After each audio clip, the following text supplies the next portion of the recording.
Hey everybody, Portland Chess Shop here to bring you the chess action, and I have round number 5 of Kramnik versus Aronian.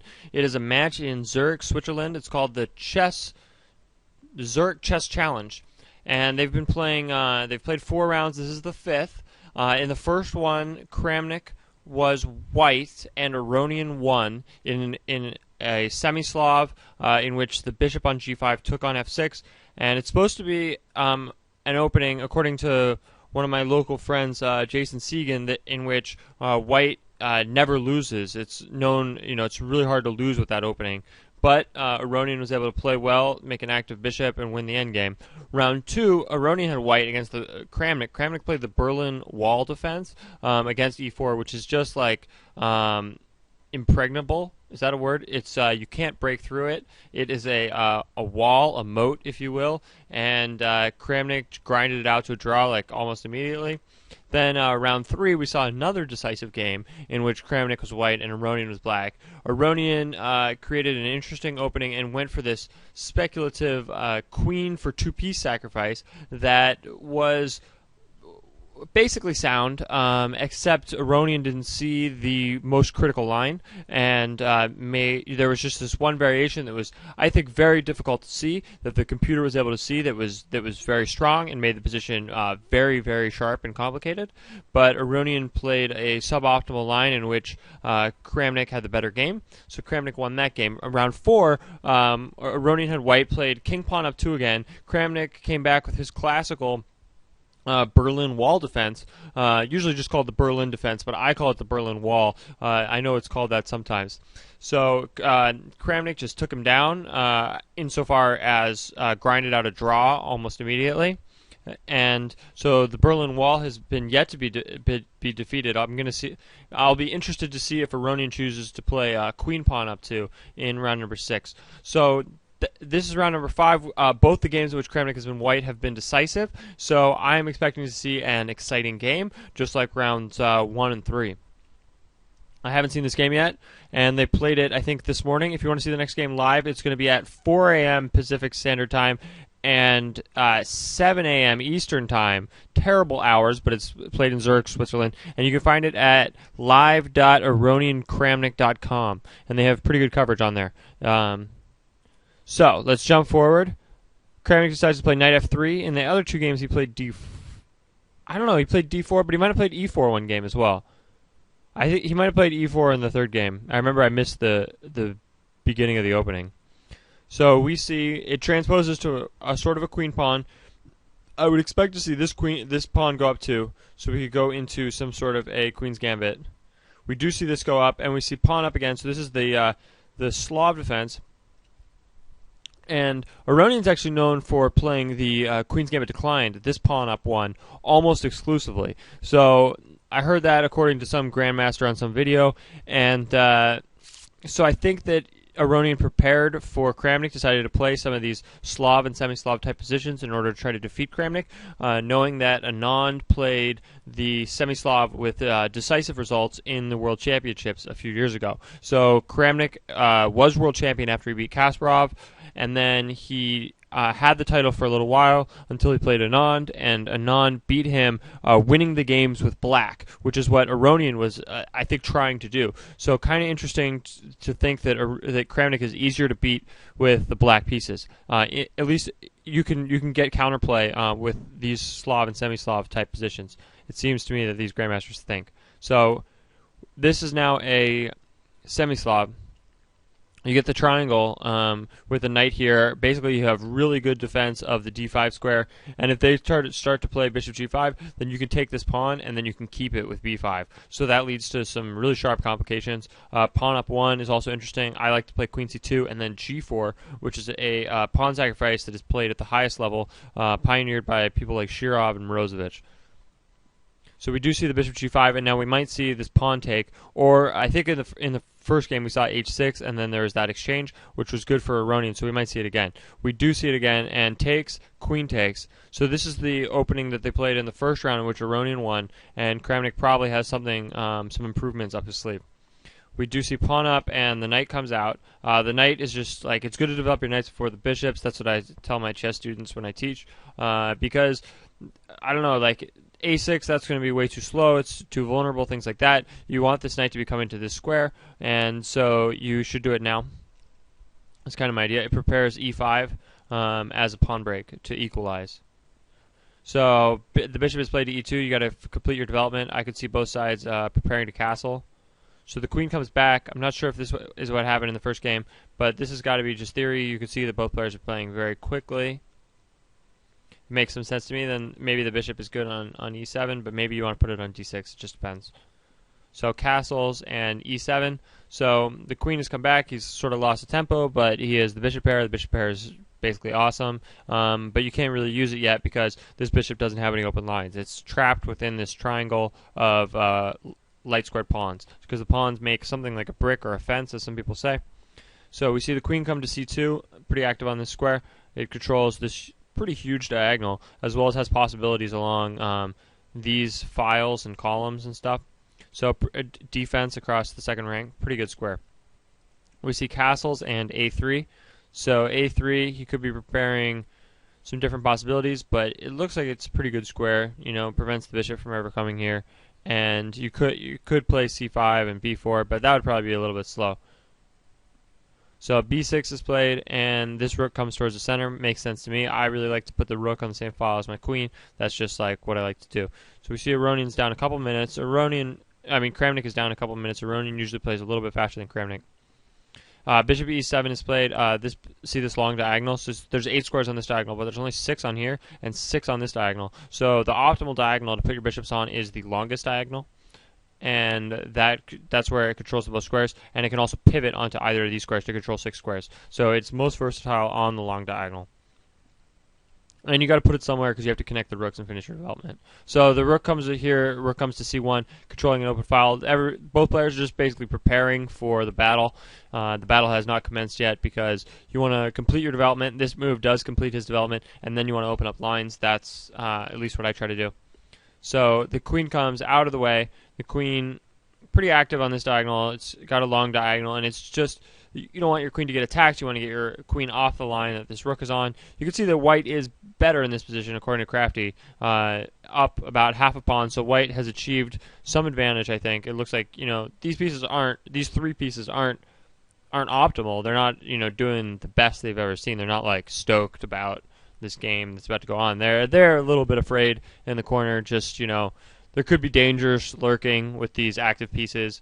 And so it's turtling. I think in StarCraft 2, this purple is playing the Terran, right? Like this is basically a siege tank and another siege tank, going across the long diagonals.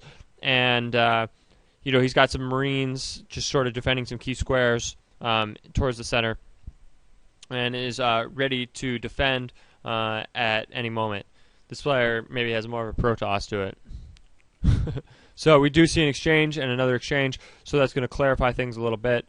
So what does that do? That opens the C file, and yeah, he's got some options. I mean, knight here could be good. He's going to want to try to invade. It looks like he'll be invading on the queen side. These pieces could be a little bit claustrophobic along the seventh rank. We see the queen to come to a4. This knight is not defended. The knight moves. Seems like white has some possibilities here. It says bishop a6 is good. That's interesting because once that bishop's gone, then all these light squares are pretty weak. These pawns are on dark squares, and there's just going to be some holes you might be able to invade somewhere. So the computer suggests bishop a6 in this position. He does play bishop a6. Kramnik is playing pretty well.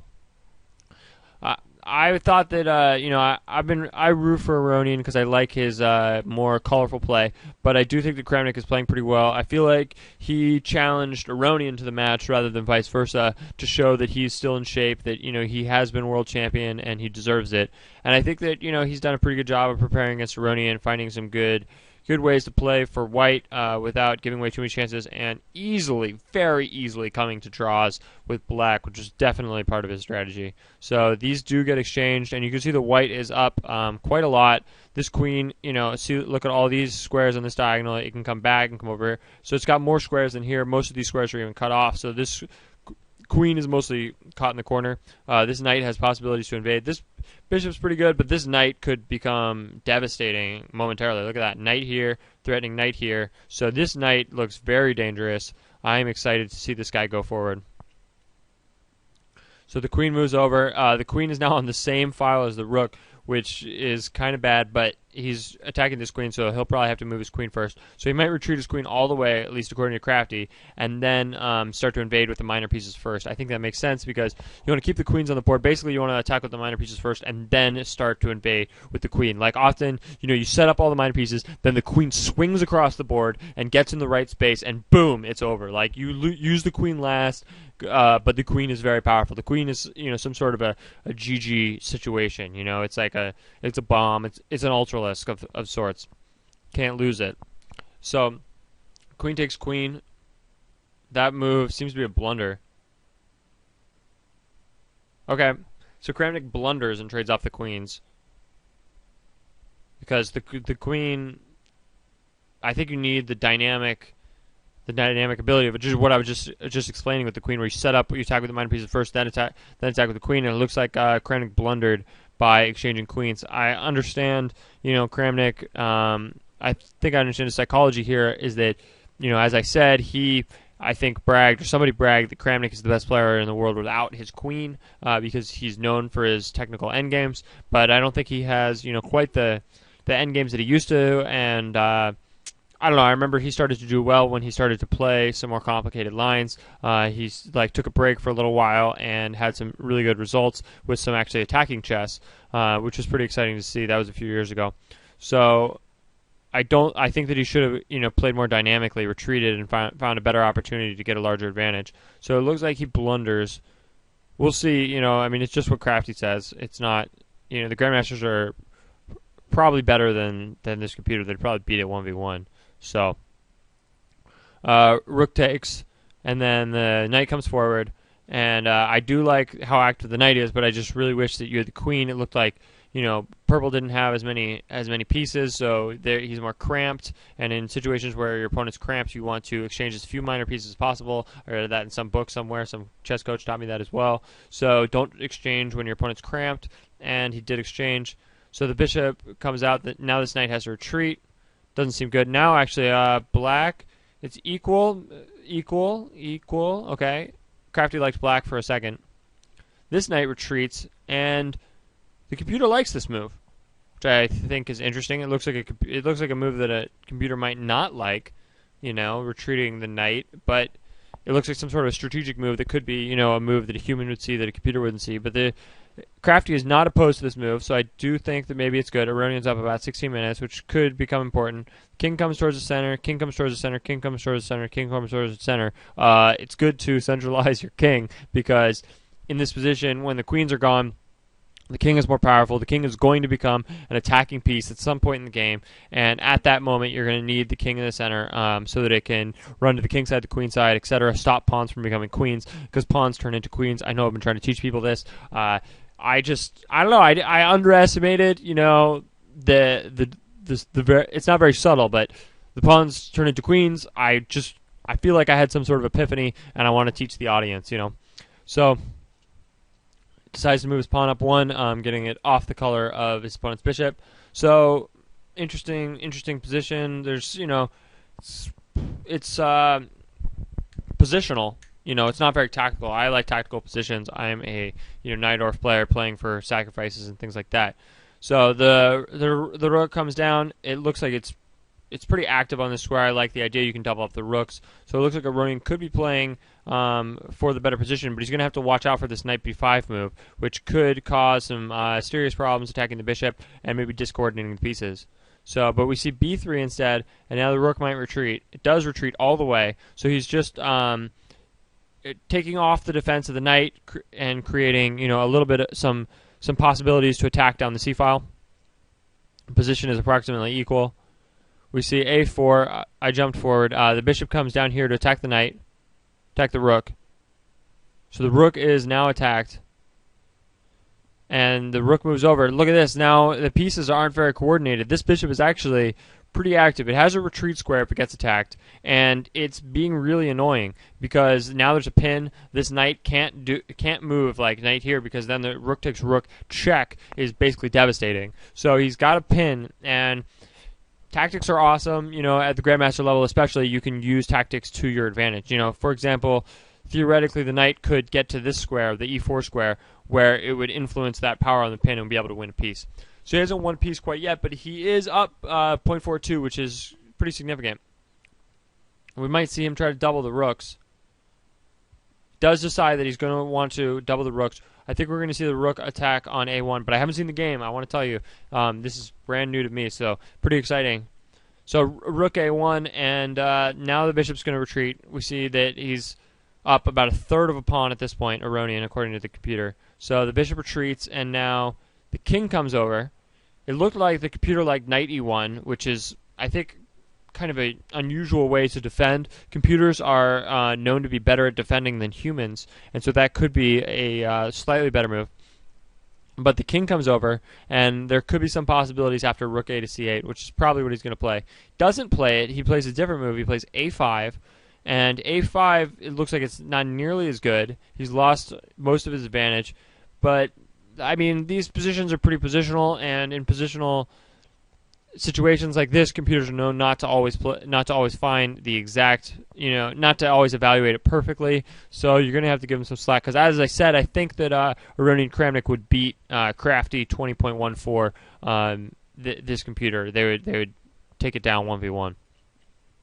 So we do see rook retreats. We're going to move forward a little bit. The rooks double on the c file. C file. Okay. A file is a column, and rows are rows, I think is the way it works. So pawn goes up to f3, putting the pawns on the light squares. And this pawn moves up 2. This pawn moves up here, playing g4, which could be a mistake. The computer really dislikes it at first, starts to rethink it, but then starts to decide that he doesn't like it again. Computer suggesting an exchange on g4, and then knight f6, after which the knight can do something after it goes to h7 and then forward is the idea. Let's see. So knight f6, knight b5, rook takes c1, knight takes c1, e5. So there's some options after takes and takes. Let's see if he goes into it. He doesn't. He decides. Looks like it could be a mistake. He misses some opportunities to create some action, get some play. And then there's another knight retreat, which could be a little bit weaker. So we see that Aronian is, every other move he's winning, but then it becomes equal again. So I do think that Aronian's position is a little bit better. We see an exchange. The knight takes, which could be weak. These knights aren't very good on the rim of the board, because now this knight only has four possible squares, 2 of which are occupied, versus in the center where it has 8 possible squares, which is 4 times as many as the current available squares. Possible squares in the center versus current squares in the corner or the side. So this knight does come to f6. This knight does go over here. So they're definitely maneuvering, playing some serious positional chess. The knight does decide to h7, which go to h7 to the corner, but it's coming back quickly. And this is the move. It'll attack f3 and h3. So this is the move that Crafty saw earlier, and Crafty did like it. But at this time, it doesn't think that it's quite as good as it was before. It's better after exchanging and then playing that. But in this position, the pawn structure isn't as good as it was before. So the knight decides to come forward, and now it looks like Crafty likes bishop takes e5, after which d takes e5. You exchange sometimes, and then you play knight g5, attacking the f3 square, and I think that that's going to fall. The only possibility is to play f4, after which there's a knight check here, and that would be pretty good knight in the center. Knight in the center is worth like 4 points or something, after which there would be things like check and then takes here. It'd be pretty good. So let's see if he goes into that. He doesn't. Jeez, he can even play knight takes g6 check in this position. But I guess that's not the best move for some reason. But a little bit frustrated. I want Aronian to find the win. And here's a knight f4 move. And now the king's going to be able to come over and defend these squares as necessary. We might see an exchange here, but then see this pawn is going to fall as well, which is why the position was better when this pawn was still on h7, and why Crafty didn't like the move that was made. I'm not sure if it was g6 or h6, but Crafty didn't like one of these pawn moves. We see a check over here, which doesn't even look like the right idea at all. The king retreats, and the position is definitely equal at this point. The rook comes forward, and apparently white is better in this position. After h4, this knight's going to have to retreat, and then they're going to take on g6, I think. So we see the rook come over here, and now this is a really close game, so this is a pretty good game. Kramnik is down to 8 minutes and 39 seconds against Aronian's 20 minutes and 52 seconds. So actually, Aronian has a huge advantage on time, which is really significant. That's going to be a big factor here, so that's really good. So Aronian's, I think, a little bit been playing for time rather than position because Aronian's been missing the best move in multiple circumstances, but Kramnik isn't playing perfectly either. So this is pretty exciting. He does have Kramnik in some serious time trouble. It's move 38, though, so it's only 2 more moves, and then Kramnik's going to get another hour, I believe. We see takes here, and we see a check, after which the king retreats. The king can't really come forward because rook check here is mate. So he can't do that, so he retreats to the king. This rook has invaded. This rook, I guess, is invaded as well, but it's not quite as dangerous to me as this rook. But this bishop is pretty good, having some possibilities with like rook check here. This knight could take here, so we still have a pretty exciting game. Kramnik is a little bit lower on time, but this could go either way for sure. The rook goes to G7, attacking this square. This square is attacked 3 times. It's really surprising that Kramnik never took that with either knight. That really showed some patience on his part, some knowledge of this endgame, because it didn't look like the computer thought that was a good move either. It was just a little bit too greedy. You didn't really have time to take it, and the knight just didn't have good enough squares from there, because once it takes here, then these 2 squares are controlled by this dark squared bishop, I think is the idea. So there's not really very many, you can't really go knight to the corner because that's just bad. So these 3 squares won't really work. There's already a knight on one of the other squares, and going back to this side won't really be good. So after which the knight would basically have to come back. So that's why he didn't take knight takes g6, decides that he's going to try to take it with the rook and then take across the 6th rank all these pawns, which seems really good to me. We see the king going over here. It looks like the king decides that he's going to have to be the defender of the b6 pawn. We see a check. The king comes forward. We see another check. The king comes back. Ooh, we could see a draw. Well, that's where they drew the game. It looks like there's still some play in this position. I think it's a sharp game. Kramnik's pretty low on time. Aronian couldn't play here because then after it, like knight takes. So after check, he couldn't come here because then I think knight c6 mates in one move. So Aronian had to play back and forth, and Kramnik decided to play for the draw. That's kind of what Kramnik does, is plays for draws. He doesn't really like winning. So that's another draw. Thanks for watching. Appreciate it. Have a good one. Portland Chess Shop. Bye.